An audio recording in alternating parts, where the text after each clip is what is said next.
The second battle of Hoover Dam is the final act of Fallout New Vegas. One last battle that decides the fate of the Mojave Wasteland. It's by far one of the most technically impressive locations in the entire game, but like most of FNV, Obsidian's designers once had a grander vision. This is Hoover Dam's development and cut content. Hoover Dam was one of the last locations finished during FNV's 18-month development cycle, and it's the most complex area in the game. There are 4 variations of the endgame battle, and 2 main quests in Arizona Killer / You'll Know When It Happens. Complicating things further, the area was revised on several occasions, as there's deprecated code that was reworked for performance concerns. Even after these revisions, the battle still had serious frame rate issues at launch. During my interview with Chris Avalone, I asked him about it.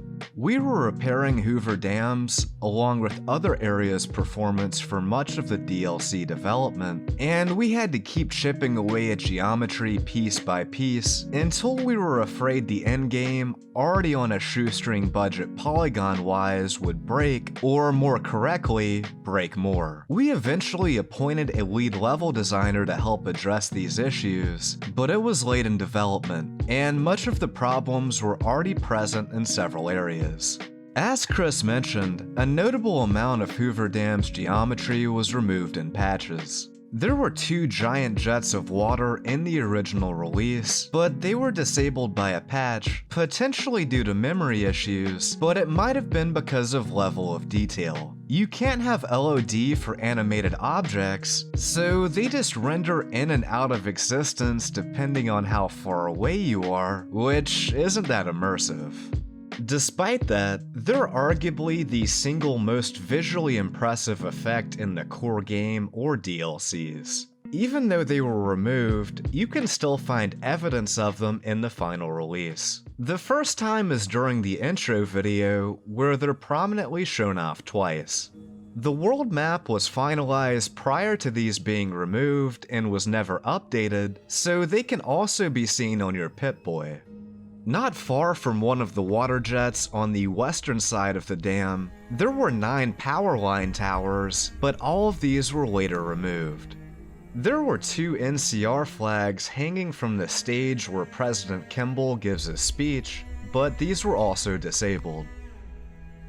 The sniper nest on top of Hoover Dam checkpoint had an NCR flag as well, but it was also removed. There's no sniper in the sniper's nest at any point, but surely there was meant to be.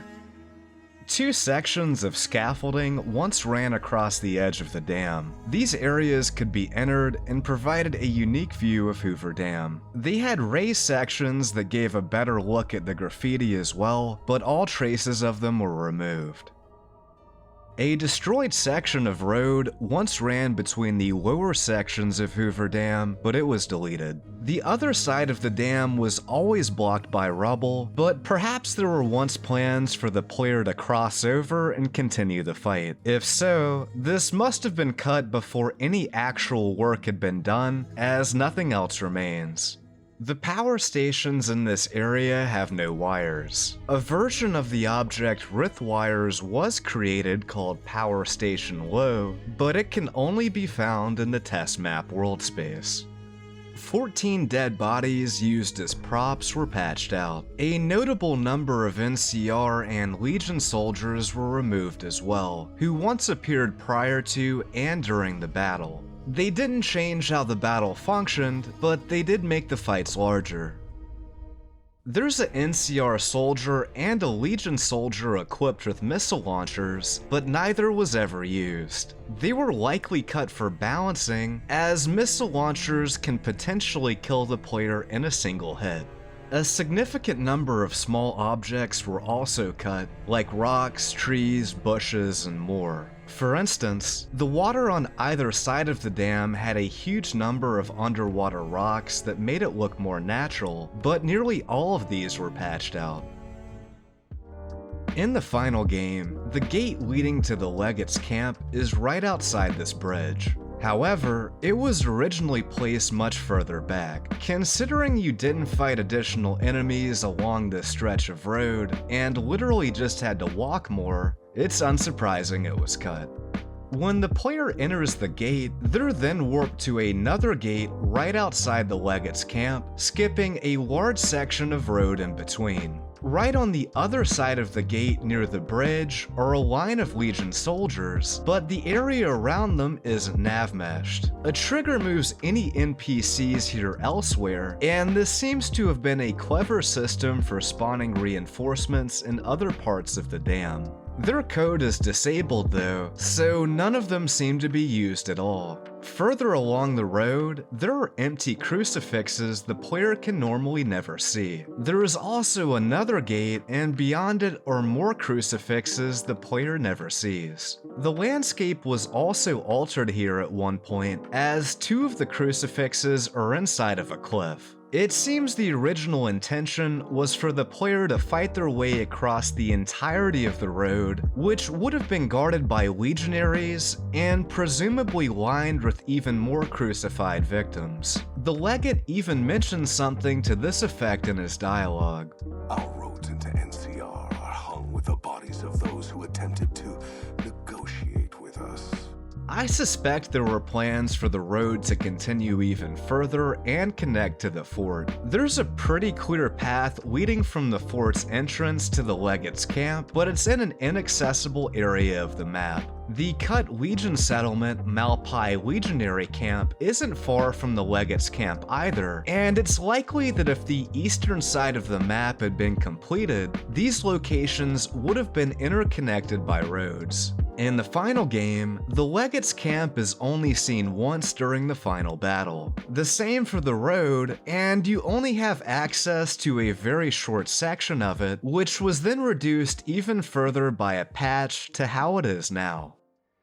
During my interview with lead level designer Charlie Staples, I asked him about Hoover Dam's development. I don't recall too much of this anymore. I think that Akil Hooper was probably the one who did the first pass on the final battles, and I came in and had to rework things to get it done within the time we had left on the project. Some of what I reworked was again due to performance concerns on consoles. There were grand plans of large-scale battles with tons of NPCs, but we had to limit those and scale those back so we could appropriately stream everything and still have good frame rates on consoles. Additionally, I think we scoped down the overall size of the final battle as it was just taking too long to play through it. So we cut some of the locations to keep the pacing feeling good. Most of this comes back to NPCs again, as they were pretty costly. The tricky part was figuring out how do we have an epic battle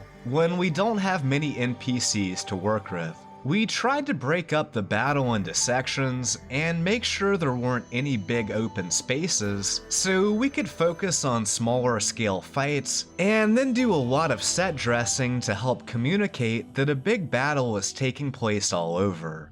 If I recall correctly, we also put in some hard load between some of the interior locations so we could dump all of the previous things in memory so we could load all new stuff for the next room.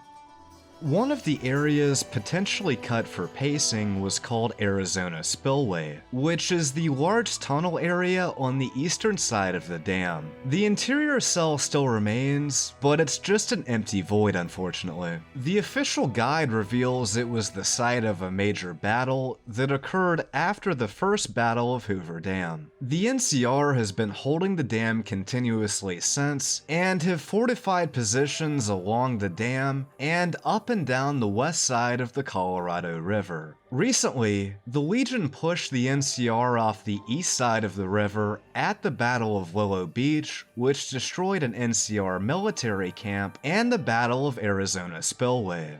This points to the spillway being an important location, but it was apparently cut early as it's never mentioned in the game files beyond the empty cell. This is just a theory, but I think the spillway was meant to connect to an unused area of pipes in the location Hoover Dam lower level. These pipes are large enough to walk through and run the length of the entire cell, but the entrances are blocked by hatches or water that entertainingly ragdolls the player. One side of the pipe even leads to a grate that still gives an open/close prompt, but it was never linked to wherever it led. CAS has empty dialogue topics about the spillway, and they would have changed depending on which faction the player chose. These aren't Cass's only cut lines though. She has nearly 50 empty dialogue topics for different areas of Hoover Dam.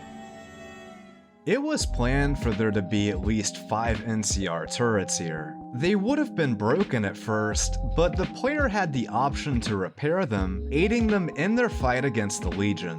When the player interacted with them, a message would read, "This turret has sustained some minor damage and looks as though it could use some repairs." If the player had a repair skill of 40 or higher, they could be repaired, and another message would read, "You quickly repair the damaged circuits." In the final game, there are no turrets anywhere near Hoover Dam, but having them would have been a nice touch for non-combat oriented players. There's a series of cut NPCs called Battle Gear. These are unused versions of the NCR, Great Khans, Legion soldiers, etc. for the Hoover Dam battle. They seem to have been created very early, as the Enclave officer looks nothing like his in-game counterpart, Judah Krieger. A notable amount of effort went into making the battle run well on consoles. Josh Sawyer revealed this is the reason the majority of NPCs wear masks. FaceGen/FaceFX data can be expensive, so most generic participants wear full face outfits to cut down on the memory required. Many NPCs here don't wear regular armor, but use a low poly version called Dam War Armor. These variants have a lower resolution, no gloves, and aren't marked as playable, so they can't be equipped by the player. Reinforcements are scripted to appear only after previous waves are defeated. Nearly all of the props at the base of the dam are normally disabled, but when the player travels down there, they're enabled. There is even some PS3 specific code. This area also has one of the only uses of the set scene as complex command. This command has a variety of performance improving effects, like reducing the quality of animations and sounds, disabling low-level AI processing for NPCs, and quickly cleans up excess dead bodies. Where do these dead bodies end up though? Well, there's a very interesting cell called Hoover Dam Global Dummy Cell. It has 3 versions of Eddie, the original version, and both upgraded forms. There's also a female powder ganger, but they're all disabled. You can travel to this cell by typing in COC Hoover Dam. Normally it's a pretty boring empty place, unless you happen to travel here during the battle. This is where all of the dead bodies are sent throughout the fight to alleviate memory. This floating terminal is actually the activator responsible for NCR emergency radio broadcast, which is pretty interesting. There's another test cell called Hoover Dam Checkpoint, and you can check it out by typing in COC HD Combat Test. A terminal here spawns an NCR soldier and Legion soldier who fight to the death. There's an early version of the Visitor Center called HD Interior Stair, and it has some interesting differences compared to the final area. There's an unused elevator shaft here from Fallout 3's DLC, The Pit. The idea was that the player would ride a working elevator from the Visitor Center down to the lower power plant levels, but this idea never made it in, sadly. Modder C16 restored this, but it's unfortunately no longer available. The exit to the roof of the Visitor Center was originally a hatch, but this was later changed to a staircase for whatever reason.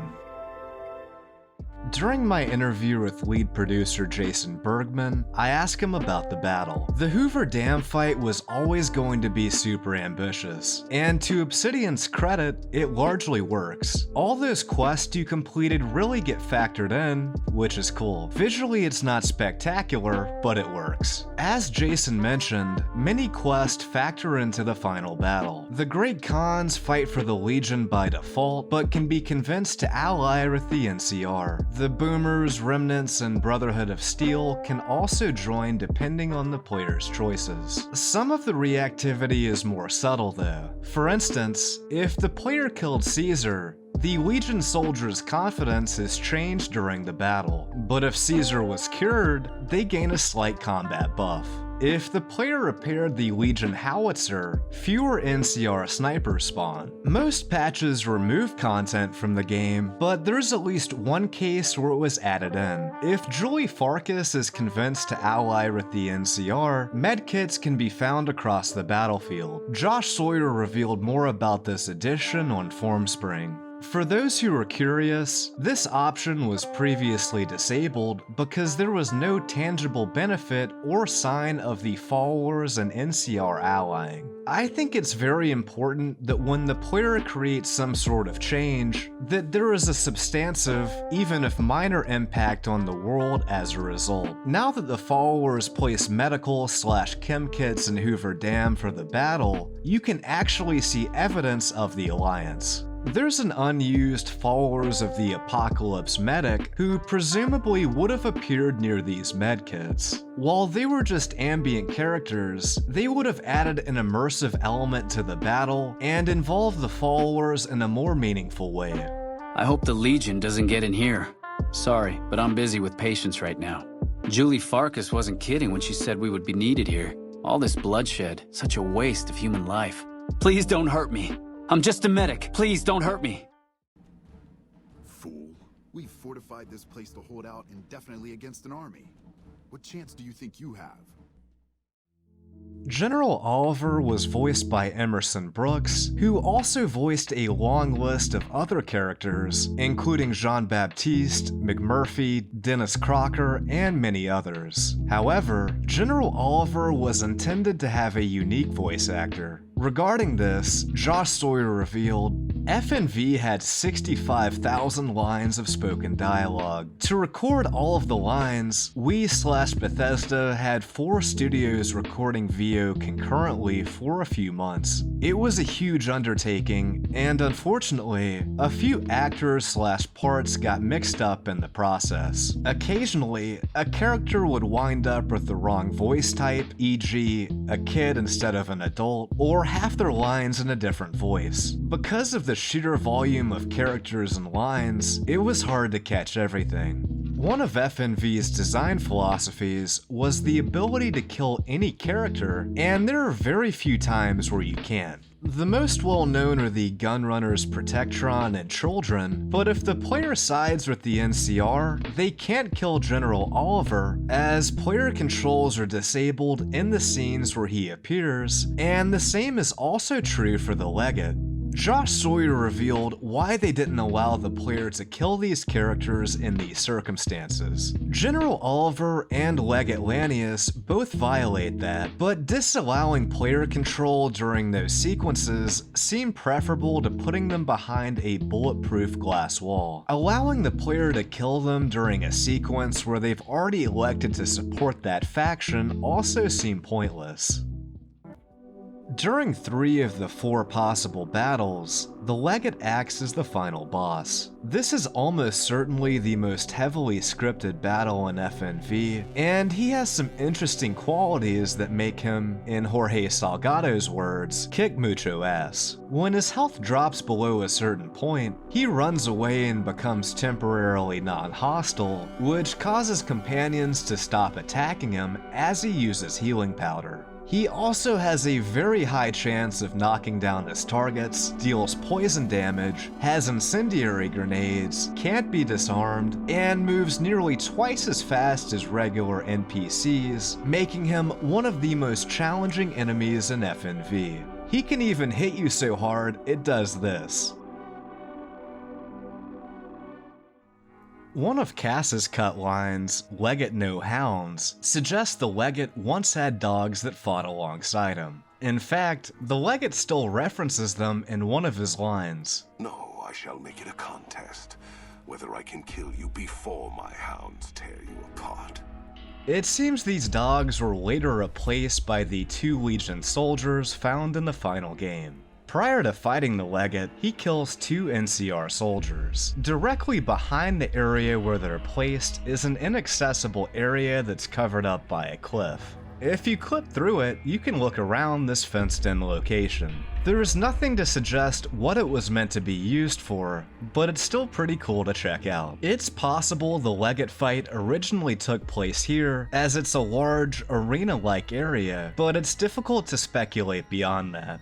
When the player picks up the Legate's weapon, the Blade of the East, a weaker alternate version of the weapon is added to the player's inventory. The player version of the weapon doesn't have the same knockdown effect and deals less crit damage. The Legate's armor isn't marked as playable, so you can't actually equip it. The player was meant to receive it at one point, as it has an unused Pip-Boy icon. The armor and icon would later be reused in the Lonesome Road DLC for the armor of the 87th Tribe. The Legate is strangely wearing Centurion armor in one of the ending slides. This slide was apparently made before his armor was completed and was never updated. The NPC used for this is still in the game files and is called Legate Lanius Fake. Despite never being seen during normal play, the Legate has a unique face beneath his mask. I love details like this that are typically hidden from the player. During a live stream, Josh Sawyer revealed this area had one of the funniest bugs in the entire game. There was a bug where if you completed 4 Auld Lang Syne by killing Moreno, his corpse would still flop out of the vertibird at Hoover Dam with the other remnants. I like to imagine that Cannibal Johnson was dragging him along out of spite. This bug was fixed prior to the game's launch, but in yet another example of why I love FNV's modding community, a modder named Master891 restored this bug into a Wild Wasteland encounter. If you want to check it out, there's a link below in the description. I want to note how well this battle does work, considering the time and memory constraints the developers faced. The fights themselves are relatively small, but the sound design, props, effects, and radio broadcast do an excellent job at making the battle appear to be on a larger scale. It's likely there's more cut content at Hoover Dam, but due to its complexity and revisions, it's extremely difficult to sort out what works and doesn't, along with what is used and isn't. The entire battle was scoped down for performance concerns though, so a complete reimagining of the battle would be much more interesting than restoring what else might be left over. These changes would have made New Vegas's final battle even grander. Ultimately though, all of this was left on the cutting room floor.